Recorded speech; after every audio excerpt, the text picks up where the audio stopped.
ராகுல் காந்தியினுடைய நண்பர் என்று சொல்லக்கூடிய அல்லது நெருக்கமான என்று சொல்லக்கூடிய பிரவீன் சக்கரவர்த்தி அவர்கள் வந்து விஜயை சந்தித்ததாக செய்தி வந்திருக்கிறது. அப்போ தலைமையே வந்து இந்த மாதிரி ஆசிலேஷனில் இருக்குதா? தலைமை இது வரைக்கும் நாங்கள் தான் அனுப்பணும்னு யாரும் சொல்லலை. இவரும் தலைமை அனுப்பி தான் போனேன்னு சொல்லலை. இப்போ உங்களுக்கு கூட வந்து திருச்சி தொகுதி வந்து உங்களுக்கு கிடைக்காததுல வந்து ஒரு கசப்புணர்ச்சியோட நீங்கள் இருக்கீங்க. ஒருத்தருக்கு இல்லைன்னு எப்படி சொல்ல முடியும்? 2011 கூட பார்த்தீங்கன்னா 63 இடங்கள் தமிழக காங்கிரஸுக்கு ஒதுக்கீடு செய்யப்பட்டது. இப்போ 2021 வந்து அது 25ஆக குறைக்கப்பட்டது. இப்போ வந்து அந்த 25 தக்க வச்சுக்க முடியுமா என்பது போல காங்கிரஸ் இருக்கிறது என்று விமர்சகர்கள் வந்து முன்வைக்கிறாங்க. ஒவ்வொரு தேர்தலும் வந்து ஒரு பரீட்சை மாதிரி அது. விஜய் அவர்களை வந்து எம்ஜிஆர் அளவுக்கான ஒரு வசீகரமான ஒரு தலைவர் என்பது போல வந்து ப்ரொஜெக்ட் பண்ணுறாங்க. நீங்கள் எப்படி பார்க்குறீங்க? கருப்பு கண்ணாடியும் வெள்ளை தொப்பியும் போட்டால் நான் எம்ஜிஆர் ஆக முடியுமா? அது மாதிரி கூட்டங்கிறது ஒரு மாய தோற்றம். கேள்வி களம். வணக்கம் மேகலே. இன்றைய கேள்வி களம் நிகழ்ச்சியில் கலந்து கொண்டு பல்வேறு தகவல்களை வழங்குவதற்காக தமிழ்நாடு காங்கிரஸ் கமிட்டியின் முன்னாள் தலைவர், முன்னாள் ஒன்றிய அமைச்சர் திரு திருநாவுக்கரசர் அவர்கள் நம்மோடு இருக்கிறார்கள். வணக்கம். வணக்கம் சார். தேர்தல் நெருங்கி வரக்கூடிய இந்த சூழலில் இப்போ நீங்கள் உள்ளிட்ட பெரும்பாலான காங்கிரஸ் தலைவரிடம் ஒரே மாதிரியான கேள்வி கேட்கப்படுகிறது. அது கூட்டணி தொடர்பான கேள்வி.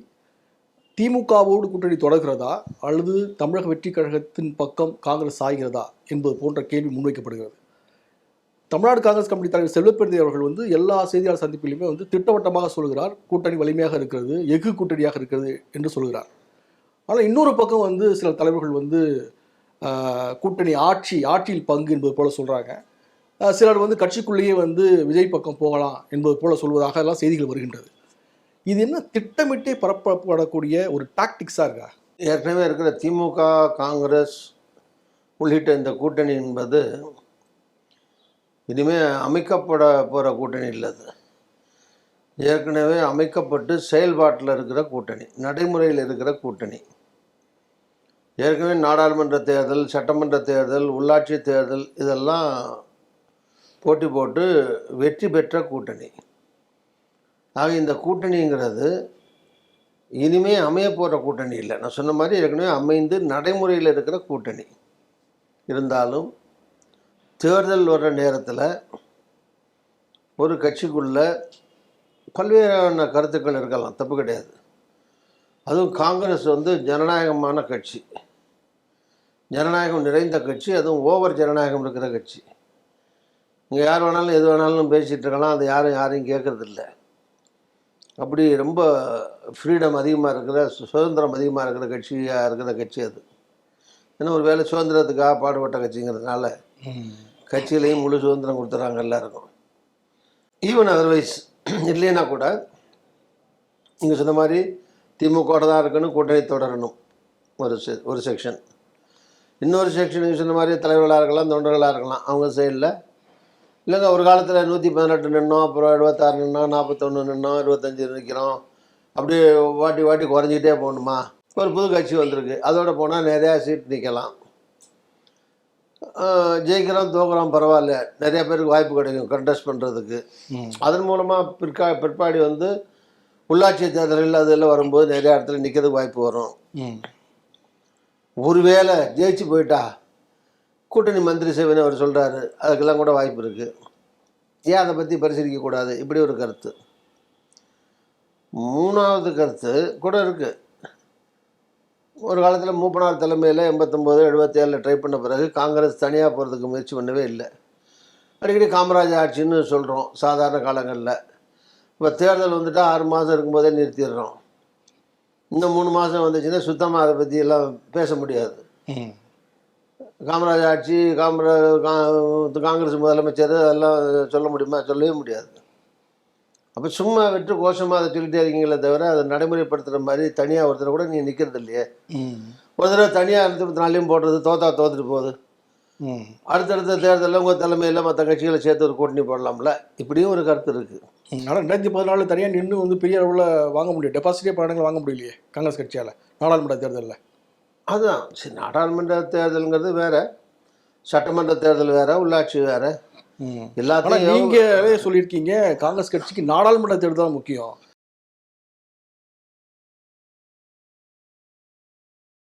ஸோ இந்த மாதிரி பல்வேறு வகையான கருத்துக்கள் இருந்தாலும் இறுதி கருத்து, இறுதி முடிவுங்கிறது இதெல்லாம் கருத்து தான், முடிவில்லை. ஒவ்வொருத்தரும் சொல்கிறது முடிவு இல்லை, ஒவ்வொருத்தர் சொல்கிறது ஒரு கருத்து. முடிவுங்கிறது ராகுல் காந்தி கையில் இருக்குது, காங்கிரஸ் தலைமையில் இருக்குது. நான் சொன்ன மாதிரி இது மாநில கட்சி இல்லை. இது வந்து ஒரு எம்எல்ஏ ஒரு எம்பி தேர்தல் இருந்தால் கூட டெல்லியில் தான் கேண்டிடேட் அறிவிக்கணும், உள்ளாட்சிக்கு தான் இங்கே அறிவிக்கலாம். அப்படி இருக்கிற போது ஒரு மாநிலத்துக்குள்ளே எம்எல்ஏ கூட வர்றதா, உள்ளாட்சியில் பஞ்சாயத்தில் வரணுமா, மாநகராட்சியில் வரணுமாங்கிறத தாண்டி அகில இந்திய அளவில் இந்த கட்சி வந்து ஆட்சிக்கு வரணும், ராகுல் காந்தி பிரதமராக வரணும். இப்போ இதெல்லாம் அகில இந்திய தலைமை கணக்கு போடுவாங்க. இப்போ ஆசான் டேட்டு 272 பேர் எம்பி வரணும்னா 272 வர்ற மாதிரி எல்லா மாநிலத்திலையும் காங்கிரஸ் பலமாக இல்லை. கூட்டணி யுகம் வேறு. கடந்த 40-50 வருஷமாக கூட்டணி மந்திரி சபை தான் டெல்லியில் கூட அமையுது. வாஜ்பாயாக இருக்கட்டும், நரசிம்மராவாக இருக்கட்டும், மன்மோகன் சிங்காக இருக்கட்டும், இன்றைக்கி இருக்கிற மோடியாக இருக்கட்டும், எல்லாமே கூட்டணி மந்திரி சபை தான் இருக்குது. அப்போ காங்கிரஸ் மட்டும் தனித்து வர்ற 2 வருஷம் கழித்து தேர்தல் வரும்போது 272 ஜெயிக்க முடியாதுல்ல. அப்போ கூட்டணி கட்சிகள் தேவை. அப்போ கூட்டணி கட்சி ஏற்கனவே திமுகவில் இருக்கும், நமக்கு 10, அவங்களெல்லாம் சேர்த்து 30, 40 எம்பி தமிழ்நாட்டில் இருக்குது. அந்த கட்சி வேறு ராகுல் காந்தி தான் பிரதமர் அப்படின்னு உறுதியாக சொல்கிற கட்சியாக, அதனுடைய தலைவர் ஸ்டாலினும் உறுதியாக சொல்கிற முதலமைச்சராக கட்சி தலைவராக இருக்கார். இதை விட்டு போட்டுட்டு எதுக்கு போய் புதுசாக ஒரு பரிட்சாத்தமாக ஒரு முயற்சி பண்ணணும்? இப்போ இந்த 40 இல்லாமல் மத்தியில் எப்படி 272 நாளைக்கு ராகுல் காந்தி பிரதமராக வேண்டாமா? ஸோ இதெல்லாம் எல்லாத்தையும் அதுக்காக ராகுல் காந்தி பிரதமர் ஆகணும், இல்லை மத்தியில் காங்கிரஸ் வருவதற்காக ஒரு மாநிலத்தில் கட்சியை க்ளோஸ் பண்ணணுமா இப்படின்னு கேட்கலாம். ஆக இது எல்லாத்தையுமே பரிசீலனை பண்ணி மாநிலத்தின் நலன், மாநில கட்சியின் நலன், தேசிய கட்சியின் நலன், தேசியில் வரக்கூடிய ஆட்சி, இதெல்லாம் கணக்கு போட்டு இறுதி முடிவு காங்கிரஸ் தலைமை தான் எடுக்கணும். இப்படி பல்வேறு விதமான கருத்துக்கள் இருந்தாலும் இறுதி முடிவு எடுத்த பிறகு கருத்தை சொல்கிற சுதந்திரம் யாருக்கும் கிடையாது. எல்லாரும் இந்த கருத்தை ஏற்றுக்குவோம். எத்தனை கருத்து இருந்தாலும் எல்லாம் ஏற்றுக்கிட்டு செயல்படுவாங்க. அப்படி செயல்படலைன்னா அந்த கட்சியில் இருக்காமல் அவங்க சாதி மூலம் போய்க்கலாம், அது வேறு விஷயம். கட்சியில் இருக்கணும், காங்கிரஸில் தொடரணும்னா தலைமையின் முடிவை கடைசியாக கட்டுப்பட்டு தான் போடணும். அந்த முடிவுக்கு பெரும்பாலும் எல்லாரும் ஏற்றுக்குவாங்கிறது என்னுடைய கருத்து. இல்லை, இப்போ இந்த பல்வேறு கருத்துக்கள் இருக்குது, இதை வந்து திமுக வந்து ரசிக்குமா? ஏன்னா வந்து ஏற்கனவே வந்து இப்போ நீங்கள் தமிழகத்தில் இருக்கக்கூடிய தலைவர்கள் ஒரு பக்கம் இந்த பல்வேறு தரப்பட்ட கருத்து சொல்கிறாங்க. நீங்கள் ஜனநாயக கட்சி அப்படின்னு சொன்னால் கூட ராகுல் காந்தியினுடைய நண்பர் என்று சொல்லக்கூடிய அல்லது நெருக்கமாக என்று சொல்லக்கூடிய பிரவீன் சக்கரவர்த்தி அவர்கள் வந்து விஜயை சந்தித்ததாக செய்தி வந்திருக்கிறது. அப்போ தலைமையே வந்து இந்த மாதிரி ஆசிலேஷனில் இருக்குதா? இல்லை, தலைமை இது வரைக்கும் நாங்கள் தான் அனுப்பணும்னு யாரும் சொல்லலை. இவரும் தலைமை அனுப்பி தான் போனேன்னு சொல்லலை. பிரவீன் சக்கரவர்த்தியும் தலைமை அனுப்பி தான் போனேன்னு சொல்லப்பட்டாங்க. ஆனால் வெள்ளரோட செய்திகள் அரசியலில் என்ன நடக்கும்ன்றது எல்லாரும் தெரியும் இல்லையா? செய்தி சில ஆழம் பார்ப்பதற்காக சில வேலைகள் செய்யலாம் இல்லையா அந்த கட்சிகளும்? இல்லை, இப்படிலாம் வாத பிரதிவாதங்கள் செய்திகள் வரத்தான் செய்யும். அவர் பார்த்துட்டு நான் வந்து கூட்டணி சம்மந்தமாக பேசலை அப்படின்னு சொல்லிட்டார். அதுக்கு பிறகு அதை வந்து அவரே போனவரே நான் கூட்டணிக்காக யாரும் அனுப்பி போகல, கூட்டணி பேச போகலன்னு சொன்ன பிறகு அதுக்குள்ளே பட் அதை சில பேர் ஏற்றுக்கலாம். இல்லைங்க, போயிட்டு வந்து இப்படி சொல்கிறாரு, கட்சி தலைமைக்கு தெரியாமல் போயிருப்பார், அவர் ஒரு முக்கியஸ்தர் இல்லையா அப்படின்னு நீங்கள் கேட்குற மாதிரி கேட்குறவங்க இருக்காங்க. அப்படியே வாதத்துக்காக இருந்தால் கூட அதில் ஒன்றும் தவறு கிடையாது.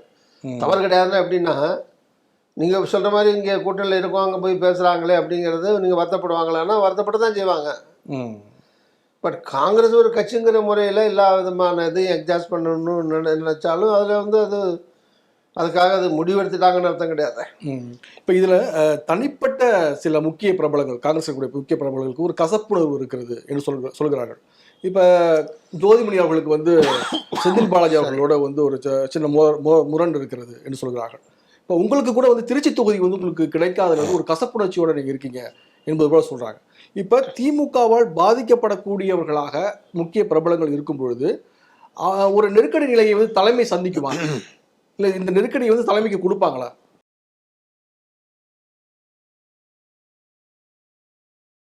சீட்டு கிடைக்கல எனக்கு அப்படிங்கிறதுல திருச்சியில் எனக்கு வருத்தம் இருக்குது, இல்லைன்னு எப்படி சொல்ல முடியும்? 4,66,000 ஓட்டில் ஜெயித்தேன், சீட்டு கிடைக்காம இருந்தால் சந்தோஷமாக கூட முடியும். அதுக்காக நான் திமுக மட்டும் குறை சொல்ல முடியாது. திமுக ஒரு கூட்டணி கட்சிக்கு எடுத்து கொடுத்துட்டாங்கிறது எனக்கு வருத்தம் தான். அந்த கூட்டணி கட்சி இங்கே தான் நிற்கணும், இல்லை எங்கே வேணாலும் நிற்கலாம். ஒரு புதுசாக யாருக்கு 2 பேருக்கு யாருக்கு போனதுமே எனக்கு கிடைக்கல, அவருக்கு வைகோ கட்சி கிடச்சிருந்துச்சுன்னா வேறு விஷயம். இருக்கிற தொகுதியை மாற்றி கேட்குற போது எனக்கு ஒரு மாற்று ஏற்பாடு பண்ணி தானே கொடுக்கணும். இப்போ இந்த தொகுதி பல இந்த தொகுதின்னு அதை யார் கேட்கணும்? காங்கிரஸ் தானே கேட்டு வாங்கியிருக்கணும். அப்படி காங்கிரஸுக்கு 10 கிடைச்சதில்ல எல்லாருமே அவங்கவுங்க சொந்த தொகுதியில் நிற்கலையே, மாற்றி மாற்றி தானே நிற்கிறாங்க. அப்போ ஏதோ ஒரு தொகுதியில் எனக்கு கொடுத்துருக்கலாம்ல. அப்போ ஏன்னா திமுக மட்டும் வருத்தப்படணும், காங்கிரஸையும் வருத்தப்படலாம்ல. அதனால் அது பிரச்சனை இல்லை. ஆனால் இப்படி வருத்தம் இருந்தாலும் நான் தேர்தலில் நான் வந்து அப்படி ரொம்ப வருத்தம் இருக்குன்னா நான் வந்து சுயேட்சா கூட போட்டிருக்கலாமே. இப்போ 89 நான் 2,30,000 ஓட்டு புதுக்கோட்டையில் போட்டு வாங்கினேன். அப்போ சீட்டு இப்போ மூப்பனார் கலைஞர்லாம் இருக்கிற போது அந்த கூட்டணியில் எனக்கு சீட்டு கேட்டேன், எனக்கு சீட்டு கிடைக்கல. சிவா எம்பியாக இருந்தார், நான் போய் நின்னேன். 2,30,000 நான் வாங்கினேன். அவர் இன்னொரு 10,000 15,000 சிவா கூட வாங்கினார், தோத்தார். அவர் சிட்டிங் எம்பி 2 பேரும் தோற்றோம். அதிமுக இடையில வந்து ஒரு 10,000 ஜெயிச்சு வந்துருச்சு. அப்புறம் அடுத்த தேர்தலில் 11 மாதத்தில் ஆட்சி கலைஞ்சது. தேர்தல் வச்சு கலைஞரை கூப்பிட்டு இருந்தப்பா கூட நீ நின்று கொண்டு விட்டார். அந்த கூட்டணியில் நின்று நான் ஜெயித்தேன், 2 லட்சம் ஓட்டில் ஜெயித்தேன். அப்போ காங்கிரஸும் அதிமுக கூட்டணி, காங்கிரஸ் தோக்கடிச்சு தான் ஜெயித்தேன். என்ன மோதிரத்தில் நின்று ஜெயித்தேன். அது இது கடந்த கால வரலாறு. அப்படி நான் கோச்சிட்டு போய் நிற்கலையே. ராகுல் காந்தியை நான் நம்புகிறேன். என்ன அவருக்கு என்ன பிடிக்கும், எனக்கும் அவரை பிடிக்கும். அதனால ராகுல் காந்தியை நம்பி தான் இந்த கட்சியில் சேர்ந்தேன். நான் வந்து சுதந்திர போராட்ட தியாகி இல்லை, சுதந்திர போராட்டத்துலேருந்து காங்கிரஸில் இருக்கலை. என்ன காங்கிரஸில் என்ன சேரணும் முடிவு பண்ணும்போது யார் நம்பி சேர்ந்தேன்? ராகுல் காந்தி நம்பி தான் சேர்ந்தேன். ராகுல் காந்தி எனக்கு நியாயம் பண்ணுவாருங்கிற ஒரு நம்பிக்கையில் சரி பரவாயில்ல, இது மாதிரி சில நேரங்களில் விட்டு போகிறத விட்டு போய் எனக்கு மட்டும் இல்லை, என்ன சில பேருக்கு விட்டு போச்சு. இப்போ எனக்காவது தொகுதியாக எல்லாம் விட்டு போச்சு. செல்லக்குமாருக்கெல்லாம் தொகுதி கிடைச்சும் விட்டு போச்சு. அவர் என்ன ஓடியா போயிட்டார், இருக்கார்ல. அது மாதிரி சில பேர் சரி பரவாயில்ல, இது ஏற்ற இறக்கங்கள் இருக்குன்னு இருக்கும்.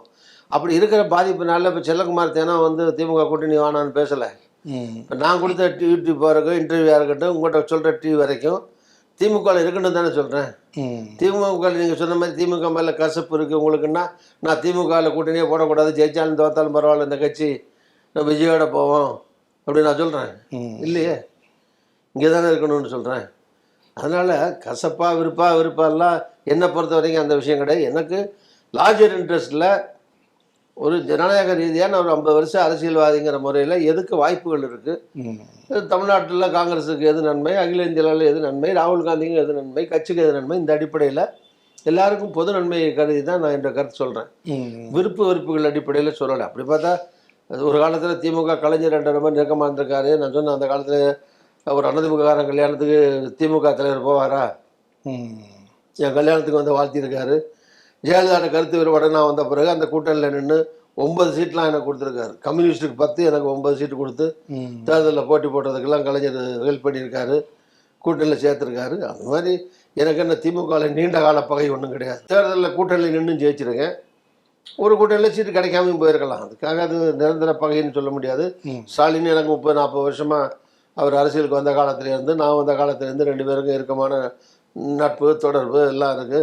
கல்யாணம் காட்சி நல்லது கெட்டது அவங்க வீட்டு நிகழ்ச்சிக்கு நான் போயிருக்கேன். என் வீட்டு நிகழ்ச்சிக்கு ஸ்டாலின் உட்பட வந்திருக்காங்க. என் வீட்டில் இருந்த எல்லா கல்யாணமும் கலைஞர் தான் தலைமையேற்று நடத்தி வச்சார். அதனால் ஒன்றும் கசப்பு உணர்ச்சி சண்டை ஒன்றும் கிடையாது. நான் சொல்கிறது பொது நலன் கருதி.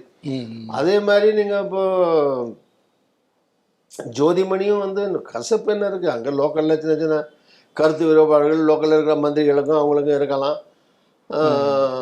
அதனால் அதுக்காகத்தான் அவங்க ஒரு கருத்து, அவங்கள்ட்ட ஒரு அபிப்பிராயத்தை அவங்க சொல்கிறாங்க. அதில் இதில் வந்து இங்கே தமிழக தலைவர்கள் மட்டும் இல்லாமல் கேசி வேணுகோபால் அவர்களே விருப்பப்படுறாரு என்பது போல ஒரு செய்தி வருகிறது. ஏன்னா வந்து விஜய்க்கு வந்து கேரளாவில் வந்து ஒரு செல்வாக்கு இருக்கிறது. அப்போ வந்து தமிழகத்தில் வந்து விஜய் கூட கூட்டணி அமைச்சிட்டாங்க, கேரளாவில் வந்து வெற்றி பெற்றலாம் என்பது போல் ஒரு கணக்கு இருக்கிறது என்று சொல்கிறார்கள். நீங்கள் அகில இந்திய தலைமையிலோட நல்ல நட்போடு இருக்கிறீங்க, அதுக்கான ஏதாவது திட்டம் இருக்கிறதா? இல்லை, எனக்கு அந்த மாதிரிலாம் தெரில. எனக்கு அப்படி இருக்கிற மாதிரியோ தமிழ்நாட்டில் நடிகர்கள் சொன்னால் கேரளாவில் அப்படியே ஓட்டு போடுவாங்கன்னோ, அப்படி பார்த்தா கேரளாவில் மோகன்லாலுக்கோ மம்முட்டிக்கோ செல்வாக்கு இல்லையா? நேரம் எத்தனை பேர் அவங்களெல்லாம் கன்வின்ஸ் பண்ணி அட்லீஸ்ட் வாய்ஸாவது கொடுங்கன்னு வாங்கியிருப்பாங்கல்ல.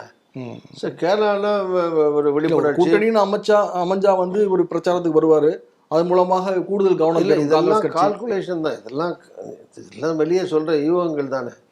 அதனால் அவர் கேரளாவாக இருக்கிறதுனால அவர் வந்து கேரளா நலன் கருதி பண்ணுறாருங்கிற மாதிரி வெளியே பரப்பப்படுற செய்திகளே தவிர எனக்கு தெரியும். நான் வந்து அவர்கிட்ட வந்து எல்லாம் உண்மையா பொய்யாலாம் கேட்கல. ஆனால் எனக்கு தெரிஞ்ச நண்பர் அவர்கிட்ட பேசும்போது இல்லை பொருளியா அதெல்லாம் தப்பு, அது மாதிரி நான் ஒன்றும் சொல்லலை, என்னை பற்றி தப்பாக சொல்கிறாங்க அப்படி தான் வேணுகோபால் சொல்லியிருக்கிறதாக தான் எனக்கு தகவல். அதனால் இதில் வேணுகோபால் பேர் வந்து தப்பாக அடிபடுதுன்னு தான் நான் நினைக்கிறேன். அந்த மாதிரி ராகுல் காந்திக்கு நம்பிக்கைக்குரியவரா, கட்சியினுடைய ஒரு அமைப்பு பொதுச் செயலாளராக 2வது இடத்துல 3வது இடத்துல இருந்து கட்சி நடத்துகிற ஒருத்தர் கட்சியுடைய தலைமைக்கு மாறா, விருப்பத்துக்கு மாறா இப்படி ஒரு அபிப்பிராயத்தை நடைமுறைப்படுத்த விரும்புவார். சரி. அதனால அதில் உண்மை இருக்கிறதா நான் நினைக்கல. இப்போ வந்து பார்த்தீங்கன்னாக்கா ஒரு காலத்தில் வந்து தமிழகத்தை வந்து ஆண்ட கட்சி காங்கிரஸ். அதன் பிறகு வந்து 1980 வந்து கலைஞர் அவர்கள் வந்து நேருவின் மகளை வருக, நிலையான ஆட்சி தருக என்று சொல்லி இந்திரா காந்தி அவர்களுக்கு தமிழகத்தில் வந்து நாடாளுமன்ற தேர்தலில் சரிபாதி இடங்களை வந்து ஒதுக்கீடு செஞ்சாங்க. 2011 கூட பார்த்தீங்கன்னா 63 இடங்கள் தமிழக காங்கிரஸுக்கு ஒதுக்கீடு செய்யப்பட்டது.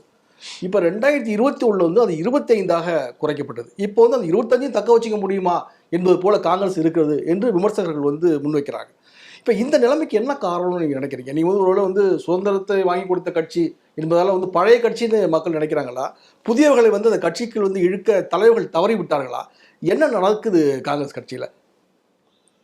சரி, இதுக்கெல்லாம் வந்து ஒரு வரியில் அவங்க ½ அன் ஹவரில் பதில் சொல்ல முடியாது. சுருக்கமாக சொல்லணும்னா,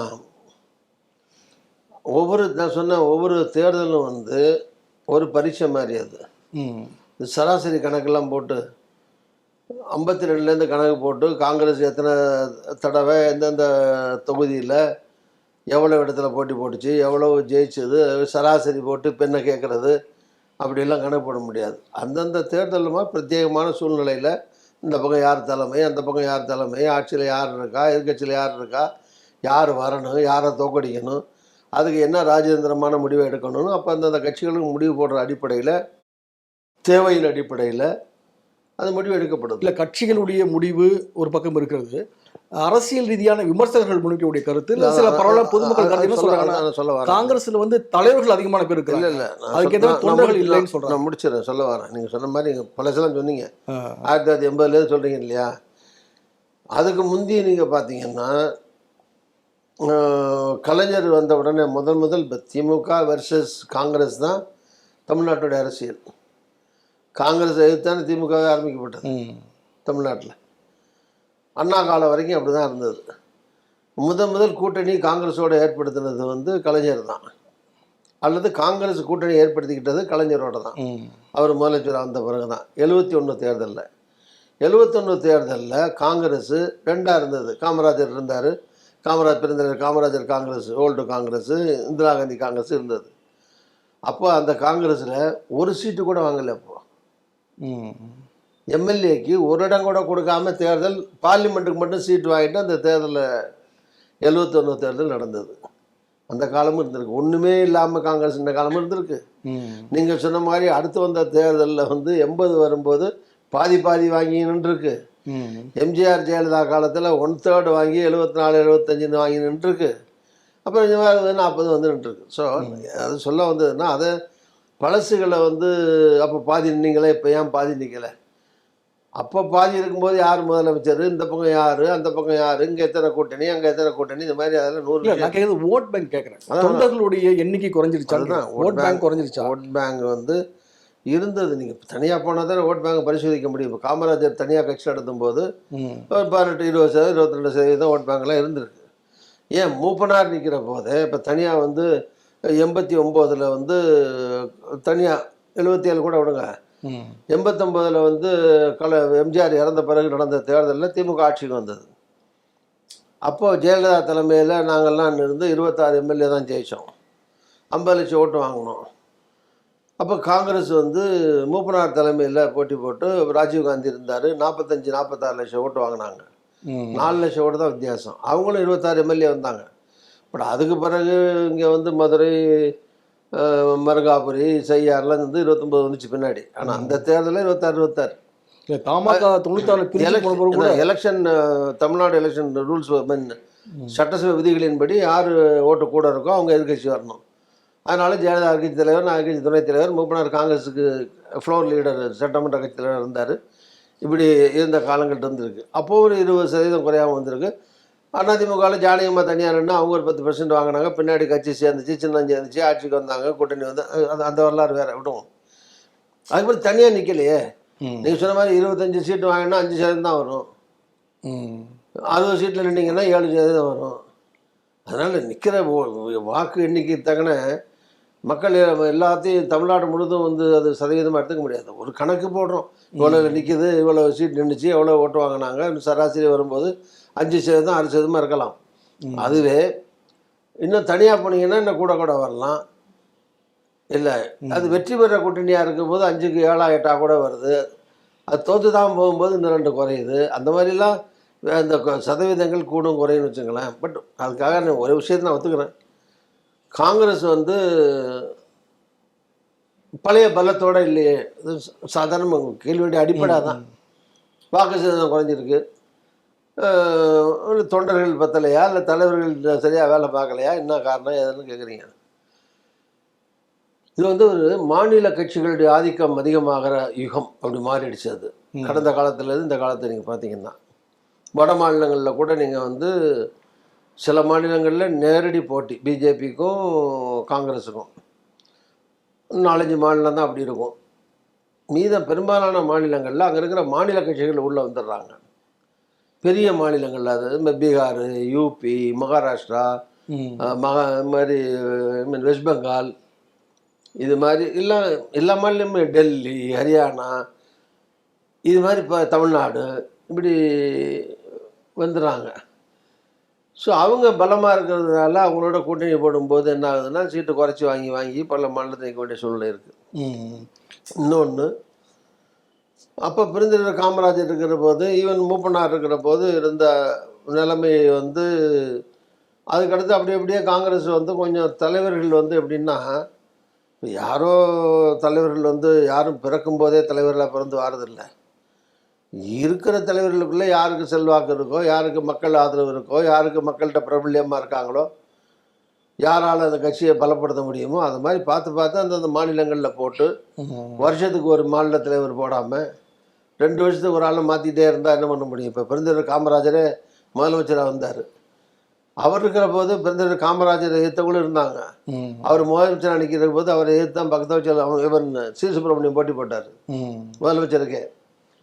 பட் காமராஜர் பெரிய தலைவர், பெருந்தலைவர் காமராஜர் பெரிய தலைவர். அதனால் அதெல்லாம் அவர் பெருசாக எடுத்துக்கல. அவரே மந்திரி சபை அமைக்கும்போது ஆதரவு கொடுத்த பக்தவச்சலமாக இருக்கட்டும், எதிர்த்திருந்த சி சுப்பிரமணியாக இருக்கட்டும், எல்லாத்தையும் மந்திரி சபையில் சேர்த்துக்கிட்டு முக்கிய பொறுப்பு கொடுத்து வச்சுக்கிட்டார். அதனால பட் அவருக்கும் எதிர்த்து போட ஆள் இருந்துச்சு இல்லை. பிரசிடெண்ட்டுக்கு போடும்போது அவரே எதிர்த்து ஆள் போட்டிருக்காங்க.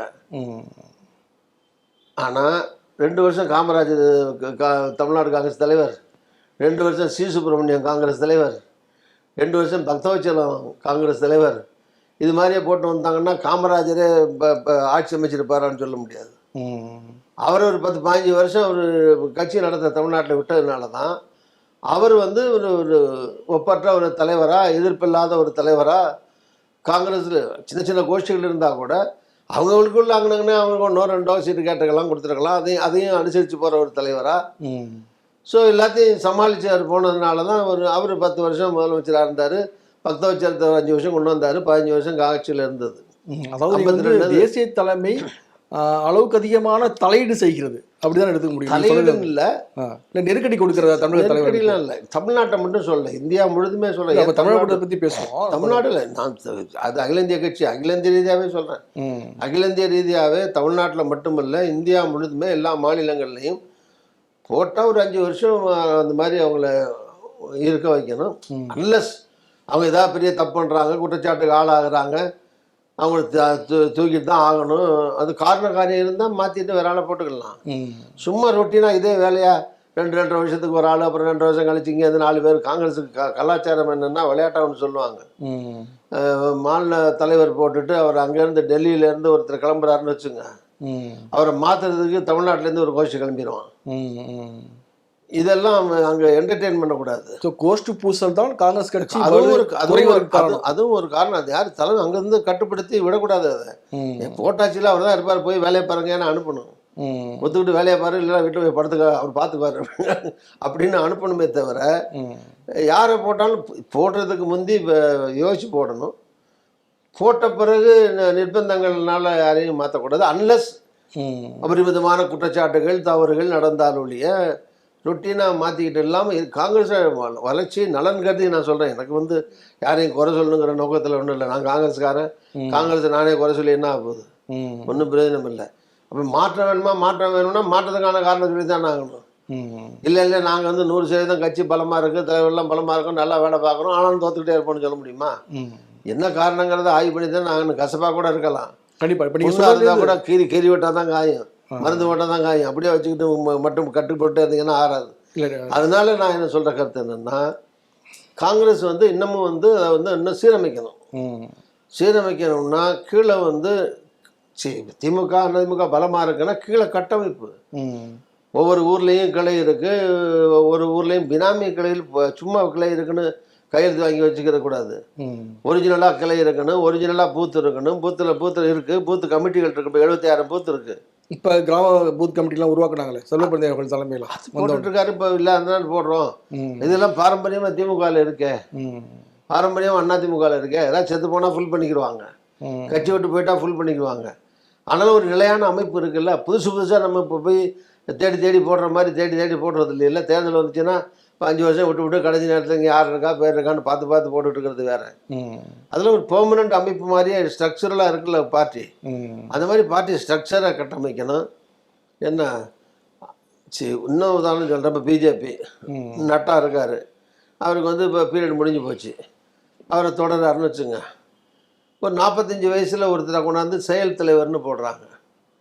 அங்கே ஒரு பிரசிடென்ட் இருக்கார், ஒரு பவர்ஃபுல் ஹோம் மினிஸ்டருக்கு உள்ளாட்சி அமித்ஷா இருக்கார், ராஜ்நாத் சிங் இருக்கார், எல்லாத்துக்கும் மேலே மோடி இருக்கார். எதுக்கு ஒரு செயல் தலைவர்? அது 45 வயசில் ஒரு இளைஞரை போட்டு போ அப்படின்னு அனுப்புகிறாங்கல்ல தமிழ்நாடு, இந்தியா முழுதும். ஸோ இது மாதிரி அது நமக்கு விரோதமான கட்சியாக இருக்கலாம், எதிர்கட்சியாக இருக்கலாம். ஆனால் இந்த மாதிரி கட்சியில் நல்லது நடக்காத எடுத்துக்கிட்டு யோசிக்கணும்ல. பாஜகவை பார்த்து காங்கிரஸ் கட்சி பாடம் கற்றுக்கொள்ள வேண்டிய சூழ்நிலை இருக்குதா? பார்த்துக்கிட்டு கற்றுக்கணும். பார்க்காம அப்படி பார்த்தீங்கன்னா இது 100 வருஷ கட்சி, பிஜேபி 50 வருஷ கட்சி, நம்மளை பார்த்தா அவங்க கட்சியை ஆரம்பித்தாங்கன்னு சொல்லலாம். அது வந்து யாருக்கு யார் பாடம் சொல்கிறாங்கன்னு இல்லை, அதெல்லாம் பிரச்சனை. அப்படி குறுக்கு நடுக்குமா அது கேள்வி கேட்கறது ஈஸி. அதெல்லாம் பதில் என்னன்னா, பிஜேபி ஆரம்பிச்சது 50 வருஷம் ஆச்சு, காங்கிரஸ் 100 வருஷம் ஆச்சு, நம்மளை பார்த்தா கட்சி ஆரம்பிச்சாங்க. இல்லை, அதிகப்படியான உட்கட்சி ஜனநாயகம் ஒரு பிரச்சனையாக மாறி இருக்கு. அது சொல்லிட்டேன் நான், அதுக்கு பதில் சொல்லிட்டேன். உட்கட்சியில் ஜனநாயகம் இருக்கணும், ஜனநாயகமும் அளவுக்கு அதிகமாக இருக்கக்கூடிய ஜனநாயகம் இருக்கணும் இல்லைன்னு சொல்லி ஒவ்வொரு ஜனநாயகம் இருக்குன்னு சொல்கிறேன். ஆமாம், அப்படி இருக்கக்கூடாதுன்னு சொல்கிறேன் நான். ஒவ்வொரு ஜனநாயகம் ஒரு கட்சியில் இருக்கக்கூடாதுன்னு சொல்கிறேன், இருக்கணும்னு சொல்லி. ஜனநாயகம் இருக்கிற ஜனநாயகம் போதும். அதே மாதிரி ஒரு தலைவர் போட்டு வரும்போது இன்னொரு தலைவர் மாற்றுறதுக்கு ஒரு கோஷ்டி போகக்கூடாதுன்னு சொல்கிறேன். இப்போ நான் தலைவராக இருக்கும்போது எத்தனை கோஷ்டி படையெடுத்தாங்க என்ன மாற்ற? நான் என்ன பாவமா பண்ணேன்? 2 வருஷத்தில் தேர்தலுக்கு மாதம் என்ன மாற்றினாங்க. நான் என்ன தப்பு பண்ணேன்னா, என்ன மிஸ்டேக் பண்ணேன்? என்னை கூப்பிட்டு ஆறுதல் சொல்லி சமாதானம் சொல்லி தானே மாற்றினாங்க. ஜஸ்ட் லைக் தூக்கி போடல, என்ன கேட்டு சமாதானம் பண்ணி தான் மாற்றினாங்கன்னு வச்சுங்க. அப்படி ஏதோ ஒரு அவசியத்தில் நிர்பந்தத்தில் நடந்தது. அந்த மாதிரி தேர்தல் வந்து இப்போ நம்ம செல்வ பந்தயம் மாற்றணும்னு ஓடிக்கிட்டு இருக்கு. என்ன கேட்டால் எதுக்கு மாற்றணும் தான் இருக்காரு, போட்டாச்சு, இருக்கிற பண்ணட்டும், தேர்தல் நடத்துங்க, அதில் தான் பார்க்கணுமே தவிர இது மாதிரி சில விஷயங்கள் வந்து நம்ம வந்து அகில இந்திய அளவில் ஒரு பெரிய கட்சியில் இப்போ ராகுல் காந்தி அவர்கள் வந்து சின்ன கூட்டத்தில் போய் ஒன்றிய செயலாளர்கள், ஒன்றிய லெவலில், வட்டார லெவலில் ராகுல் காந்தி மீட்டிங் பேச முடியுமா? மாவட்ட லெவலில் தொண்டரில் கூப்பிட்டு வச்சு பேச முடியுமா? இல்லை மாநில லெவலில் கூட அவர் மக்கள் தலைவர், 1 லட்சம் பேரை 2 லட்சம் பேரை கூட்டி வச்சு வந்து பேசுங்கன்னா பேசலாம். அதுக்கு தான் அவரை பயன்படுத்தணும்.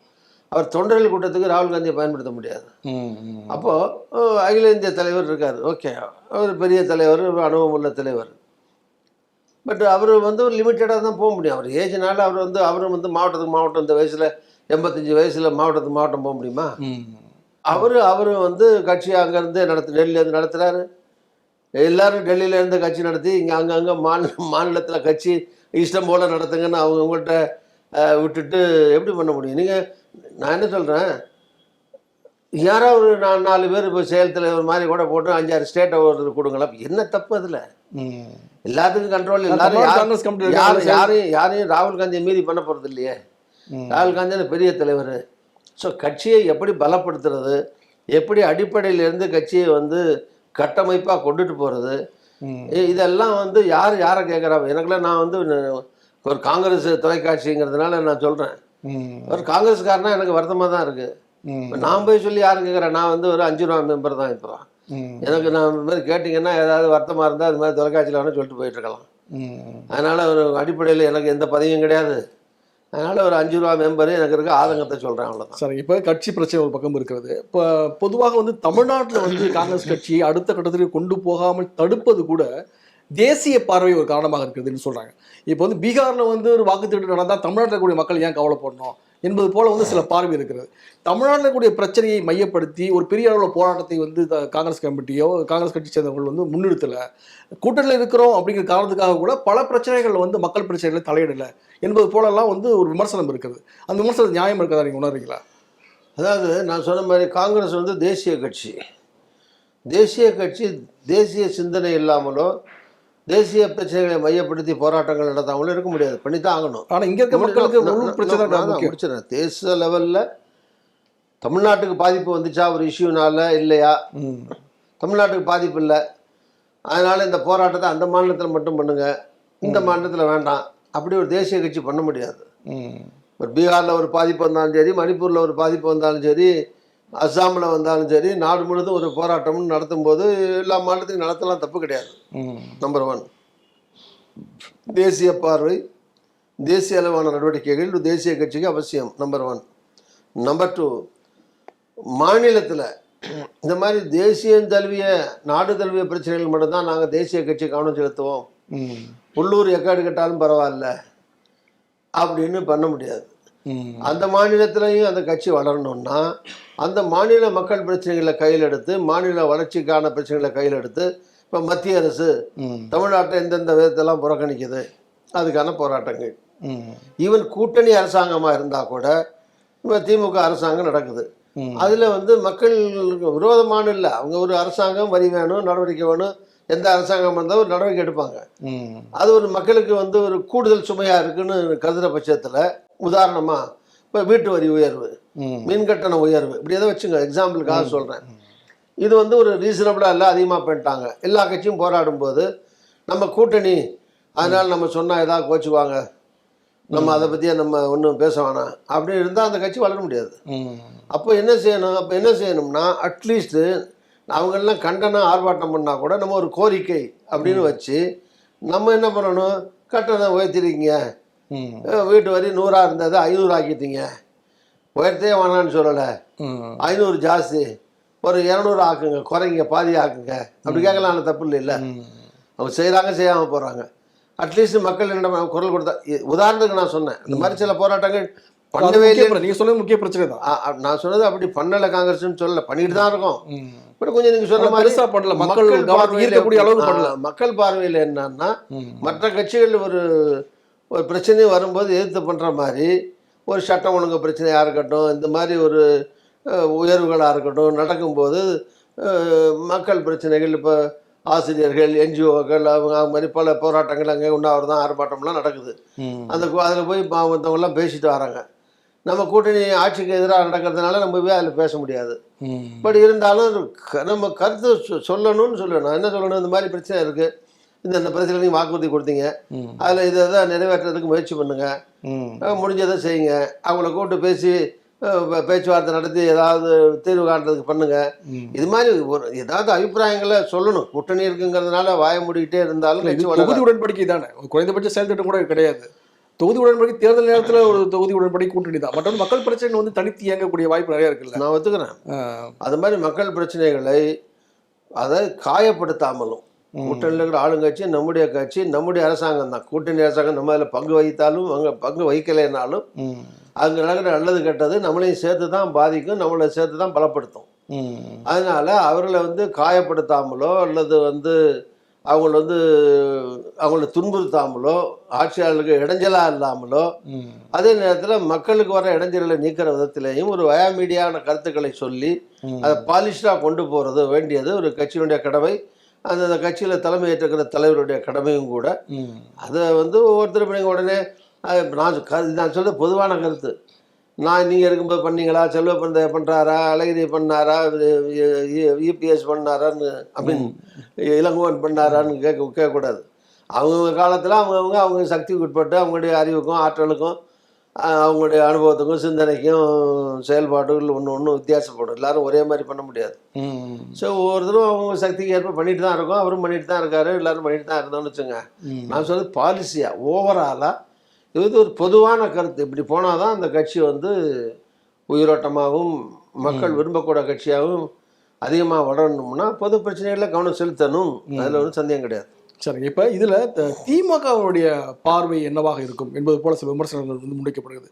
காங்கிரஸ் கட்சி வந்து என்னன்னா தேசிய அளவிலே வந்து வலு குறைந்து விட்டது, பீகார் தேர்தலில் வந்து மிக மோசமான தோல்வியாக இருந்தது, அதனால் வந்து இந்த 25 சீட்டையும் வந்து குறைச்சி கொடுக்கலாம் அப்படிங்கிற மாதிரியான ஒரு கணக்கீடு இருக்குது அப்படின்னு சொல்கிறாங்க. பலர் சொல்கிறது போல் அவங்க வெளியே போனால் கூட போகட்டும், அந்த 25 சீட்டை வந்து இன்னும் சில கட்சிகளுக்கு பிரித்து கொடுப்போம் அப்படிங்கிற மாதிரி திமுக திட்டமிட்டு கொண்டு இருக்கிறது என்பதாக சில பத்திரிகையாளர்கள் சமூக வலைதளங்கள்லாம் வந்து பதிவிடுறாங்க. அப்படியான ஒரு சூழலை வந்து காங்கிரஸ் தலைவர் என்ன சொல்கிறாங்கன்னா, காங்கிரஸ் கட்சி திமுகவோட இருப்பது வந்து ஒரு ஐடியாலஜியை கட்டமைப்பதற்காக உதவும். திமுக வந்து காங்கிரஸ் கட்சியை விட்டுவிட்டால் திமுகவினுடைய இமேஜ் வந்து சரிஞ்சிரும் என்பது போல வந்து சொல்கிறாங்க. ஒரு காங்கிரஸ் தலைவராக நீங்கள் என்ன சொல்கிறீங்க இதில்?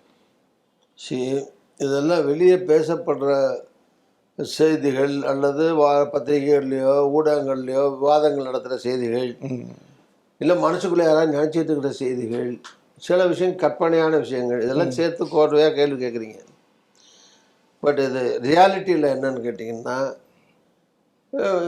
திமுக நாங்கள் 25 குறைச்சி கொடுப்போன்னு இது வரைக்கும் சொல்லலை. அவங்க 25, இப்போ நான் கூட சொன்னேன் 25 போன தடவை, அது குறையக்கூடாதுன்னு. உடனே என்கிட்ட பேட்டி எடுத்து போகிற ஊடகத்தில் என்ன போடுறாங்க, திருநாவுக்கரசு 25 போதும் என்று சொல்கிறார்.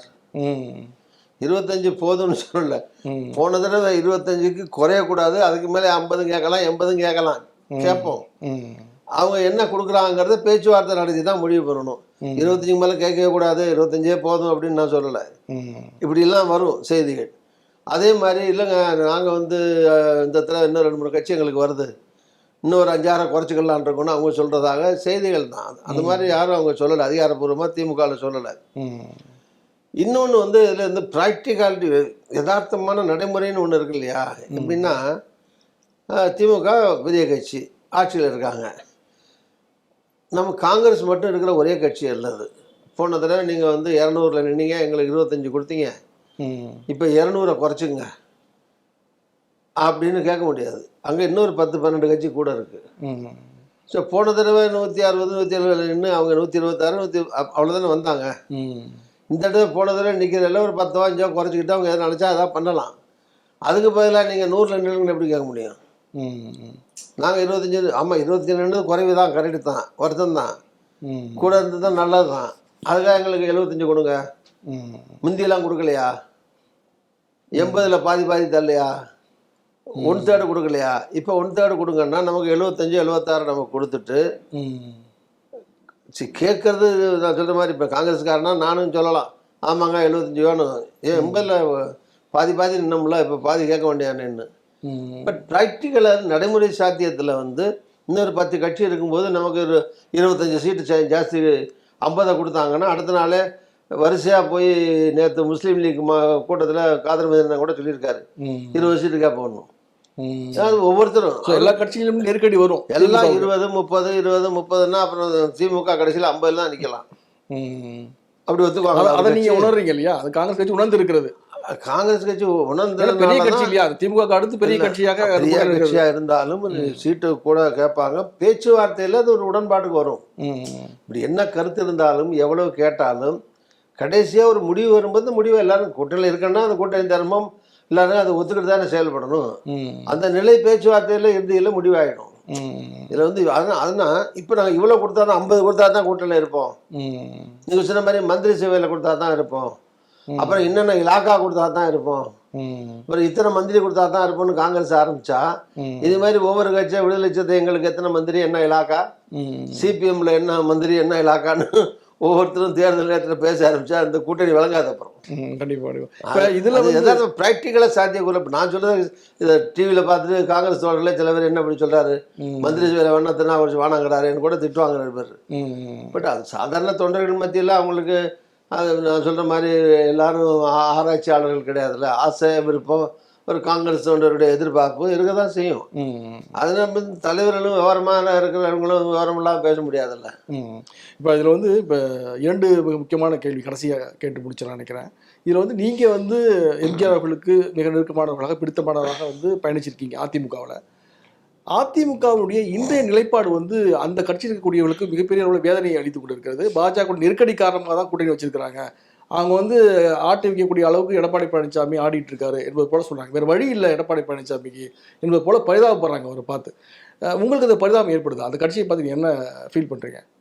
எனக்கு பரிதாபம்னு இல்லை, பரிதாபம் எனக்கு வர வேண்டிய அவசியம் இல்லை. இல்லை நீங்க பயணித்த கட்சி அதான், அது உண்மைதான். இப்போ எம்ஜிஆருக்கு நெருக்கமாக இருந்தேன். ஜெயலலிதா வந்து நிலைநிறுத்தப்படுறதுக்கு ஒரு அணியாக அது உதயமாகிறதுக்கு நிற்கிறதுக்கு துணையாக முக்கியமாக இருந்திருக்கேன். அதுக்கு பின்னாடி ஜெயலலிதா முதலமைச்சர் ஆனாங்க. அதிகாரம் பணபலம் கட்சி எல்லாம் ஒன்றாச்சு. தொடக்க காலத்தில் சிரமமான காலத்தில் கூட நின்று பண்ணியிருக்கோம். அதனால இது அப்படி ஒரு கட்சி வந்து பல்வேறு சோதனைகளை சந்திச்சு வந்த ஒரு கட்சி இந்த மாதிரி இன்னைக்கு இருக்கிற நிலையை நினைச்சு வருத்தம் தான் எனக்கு. வருத்தம் எல்லாம் இப்படி இருக்கும். நீங்க செங்கோட்டையன் அவர்கள் நீக்கப்பட்டது நீங்க ஸ்டாலின் அவர்களே கேட்டா கூட அவரும் வருத்தம் தான் படுவார்.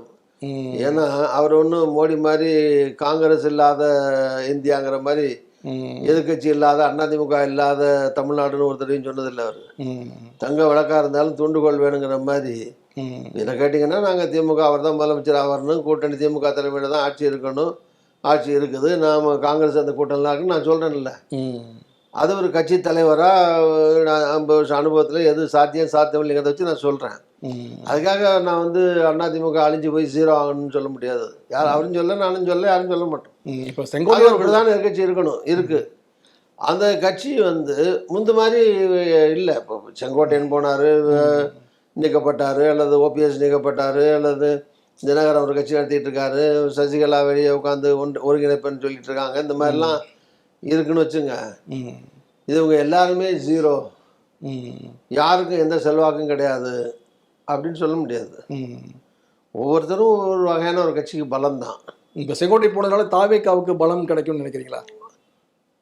பலம்னா நீங்கள் வந்து எத்தனை லட்சம் ஓட்டு கொங்கு பகுதியில் இல்லை கொங்கு பகுதியில் இருந்தோ அல்லது மொத்தம் தமிழ்நாடு முழுதுமோ, அவர் ஏன் கொங்குக்கு மட்டும் தூக்குறீங்க? அவர் ஒரு 9 இடம் எம்எல்ஏ, மாநிலத்தில் ஒரு தலைவரில் ஒருத்தராக இருந்தவர் தானே. அப்படி பார்த்தீங்கன்னா மாநிலம் முழுதும் கேட்கலாமே. அவருடைய ஆதரவாளர்களோ அவருக்காக ஓட்டு போடுறவங்களோ ஏதாவது இருக்காங்களா, அல்லது அவர் தொகுதியிலையோ இல்லை பகுதியிலையோ இருக்கா, இதெல்லாம் ஓகே. பட் என்னுடைய கருத்து என்னென்னா, பொதுவாக அவரை வந்து நான் குறைச்சி மதிப்பிட்டு சொல்லலை. எந்த அரசியல் தலைவராக இருக்கட்டும், ஒரு கட்சியிலேருந்து இன்னொரு கட்சிக்கு போகிற போது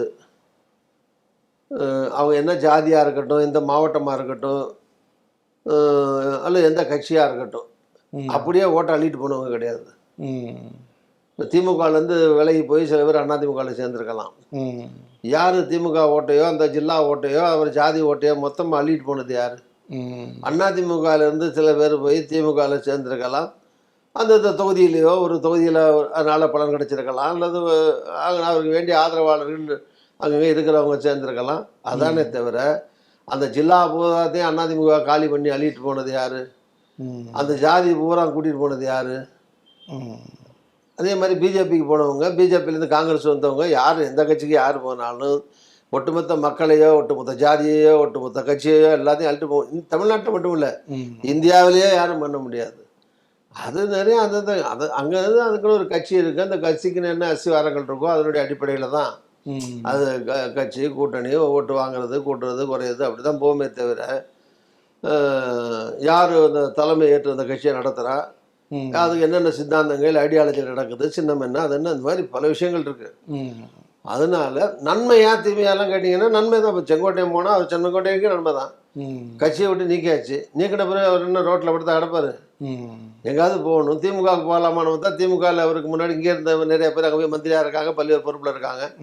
அங்கே போனால் சரி 10 வருஷம் 20 வருஷம் முந்தி போகிறது வேற, இப்போ போகிறது வேற, வாண்டான்னு நினச்சிருக்கலாம். அப்போ எல்லாரும் புது கட்சி ஆரம்பித்து நடத்த முடியுமா? முடியாது.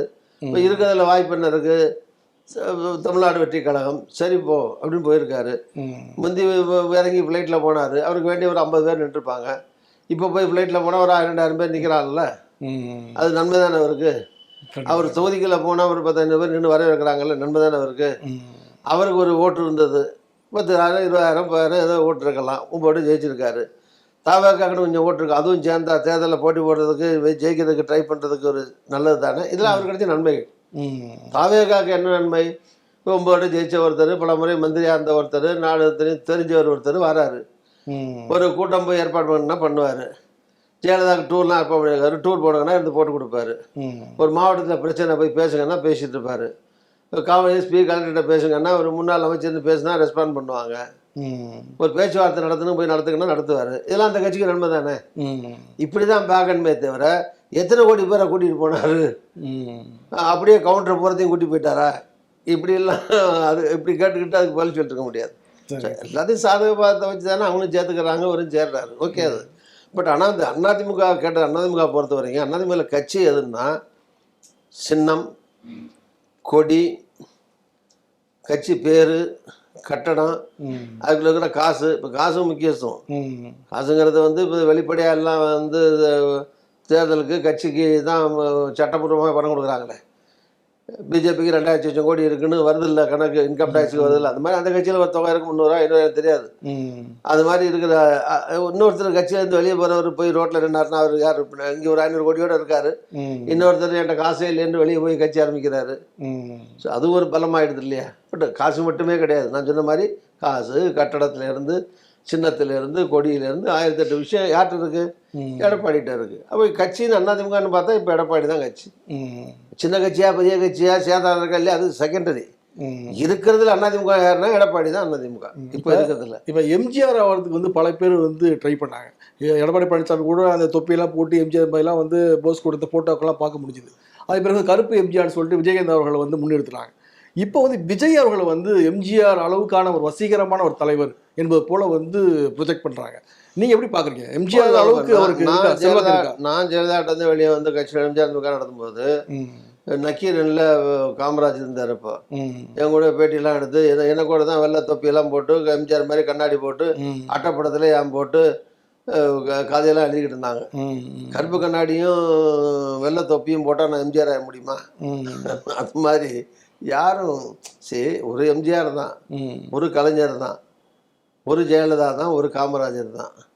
அப்படிதான் இருக்க முடியுமே தவிர மக்கள் கூட்டம் செல்வாக்க வச்சு சொல்றாங்க விஜய்க்கு கூடக்கூடிய கூட்டம். அதுக்கு மாற்று கிடையாது. நம்பர் 1 சொல்லிடுறேன். நம்பர் 2 கூட்டம். நான் கூட்டம் ஏற்கனவே சொன்னேன். கூட்டம்ங்கிறது ஒரு மாய தோற்றம், ஒரு காணல் நீர், ஒரு மாயமான் மாதிரி. பார்க்குறது ஒரு 50,000 பேர் தெரியும் இருக்கும் யதார்த்தமா. நீங்கள் அந்த 50,000க்குள்ளே போய் அது எங்கேருந்து வந்திருக்காங்க? அந்த மாவட்டத்தில் ஒரு 6 தொகுதி, அந்த 6ஆக பிரிங்க. ஒவ்வொரு தொகுதிக்குள்ள இருக்கிற ஒன்றியமாக பிரிங்க. அந்த ஒன்றியத்துக்குள்ள இருக்கிற ஒரு 50 பஞ்சாயத்தாக பிரிங்க. அந்த பஞ்சாயத்துக்கு இருக்கிற பூத்துக்கு 1000 பிரிங்க. அங்கேருந்து 4 பேர் வந்திருப்பாங்க, ஒரு 5 பேர் வந்திருப்பாங்க, ஒரு 1000 பேர் இருக்கிற சில பூத்தில் வராமல் கூட இருந்திருப்பாங்க. ஸோ இந்த 50,000 பேர் ஒரு தொகுதிக்கு 2.5 லட்சம் வாக்காளர்கள், 6 தொகுதிக்கு 15 லட்சம் வாக்காளர்கள், பொதுமக்கள் 40 லட்சம் பேர், இதில் ஒரு 40,000 பேர். கூட்டம் கட்சிக்கு வேடிக்கை இது ஓகே, அந்த கட்சிக்கு வளர்ச்சிக்கு அதெல்லாம் அது உதவுமே தவிர அந்த 40,000 50,000 வச்சு அந்த தொகுதி முழுதும் அல்லது மாவட்டம் முழுதும் எல்லாத்துலேயும் ஜெயிச்சிருவாங்கன்னு சொல்ல முடியாது. உதாரணமாக இப்போ அப்படி எம்ஜிஆர் போராட்டத்தெல்லாம் கூட்டம் இருந்தது. 77 தேர்தலில் போனார், 126 வந்தார், இன்னும் 110 வரலையே. இன்னும் புதுக்கோட்டையில் 5 தொகுதி நான் மட்டும் தான் ஜெயித்தேன் 10,000 ஓட்டில். பாக்கியெல்லாம் அப்போ காங்கிரஸ் வந்துச்சு, பக்கத்து தொகுதியெல்லாம் சில திமுக வந்தது. புதுக்கோட்டை மாவட்டத்தில் எல்லாம் காங்கிரஸ் வந்தது. அப்போ ரொம்ப 4 முனை போட்டி. அப்போ நான் ஜெயிச்சவொன்னு வந்தேன்னு தலைவர் கேட்டார், நீ மட்டும் எப்படி ஜெயிச்ச? நான் வந்ததே தோற்று போச்சேன்னு. நான் சொன்னேன், உங்கள் பேரை சொல்லி தான், உங்கள் ஃபோட்டோவை போட்டு தான். என் ஃபோட்டோ தான் எல்லாம் போட்டாங்க, என் பேர் தான் எல்லாரும் சொன்னாங்க, எல்லோரும் ஜெயிக்கலையே, ஏதாவது காரணம் இருக்குமேன்னாரு. அப்புறம் நான் சொன்னாங்க, எங்கள் மாமனார் முன்னாடி 3 நாள் நின்னார் போனார், அதெல்லாம் சொல்லி ஒரு கதை சொன்னேன். அந்த நடந்த சம்பவ கதைன்னா இந்த வரலாறுலாம் சொன்னேன். நான் ஒரு ஆளாக ஜெயிச்சதுனால துணைவியாளர் கொடுத்தாரு, அப்புறம் மந்திரி கொடுத்தாரு, இப்படி வந்தோன்னு வச்சுங்களேன். எதுக்கு சொல்கிறேன், எம்ஜிஆருக்கே அப்படி, வாஜ்பாய்க்கு அப்படி. இப்போ மோடி 543 ஜெயிச்சார்.